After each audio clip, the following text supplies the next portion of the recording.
It's the second civil lawsuit and the second alleged victim of a horrific sexual assault by a paramedic. They had a sexual predator that they were allowing to be in the back of an ambulance with elderly, vulnerable women. When Jane Doe got to Mills Peninsula, she was very vocal that the paramedic had tried to put his penis in her mouth, and that she wanted the paramedic to be arrested.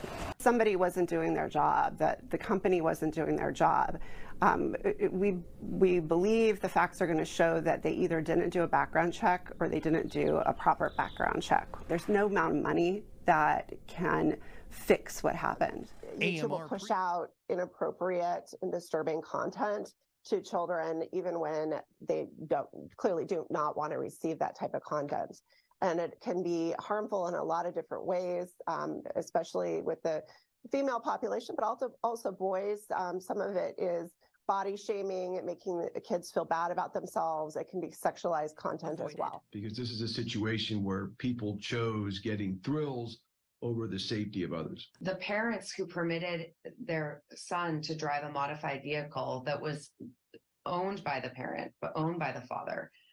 I mean, it's akin to giving their son a loaded gun and permission to use it. Attorney Tamara Prevost with Bay Area firm Kachette, Petrie, and McCarthy took on the city's case pro bono. We felt very confident that the ordinance was constitutional.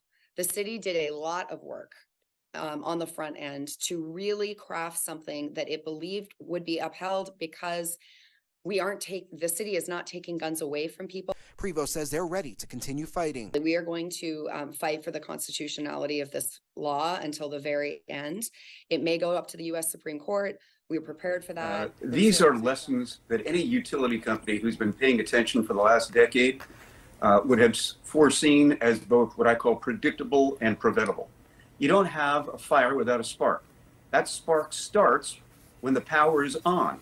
And all you had to do is, if you know that high winds are coming, you've known for a decade that we've been in periods of severe drought throughout the country in various areas. You operate a utility with an aging infrastructure.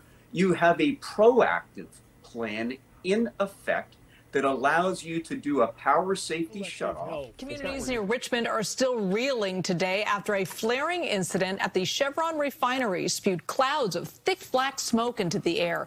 According to a statement from Chevron, the flaring was caused by a partial power outage at the refinery. The company says it's working with local authorities to investigate and avoid similar outages in the future. It's not we're just looking for money. We're looking for the refinery to step up and pay for these things that are going to make their community safer and make the people around them more comfortable, and also protect them to make sure that nothing bad is happening to them medically. The lawsuit was filed by the Kachette, Petrie, and McCarthy law firm. Its lead attorney, Blair Kittle, joins us here on the floor. Thanks so much for being with us. Of course, glad to be here. Thank you. So you filed this on behalf of two Martinez residents, Alina Cruz and Shannon Payne, but you want the judge to prove this is a class action lawsuit. This is the first step. What is the end game here in what you're trying to achieve with this lawsuit? Absolutely. So our two plaintiffs, we think, are representative of the general group of people, as you mentioned previously, about 40,000 people in the Martinez area who were affected by these releases from the refinery.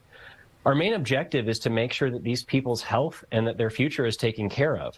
Right now, there's no medical monitoring regime, and that's our number one priority right now, is to get the refinery itself to pay for a medical monitoring regime where all the affected people who had these releases spew into where they live, the ability to go see a doctor paid for on the refinery's dime to make sure that their health is unaffected.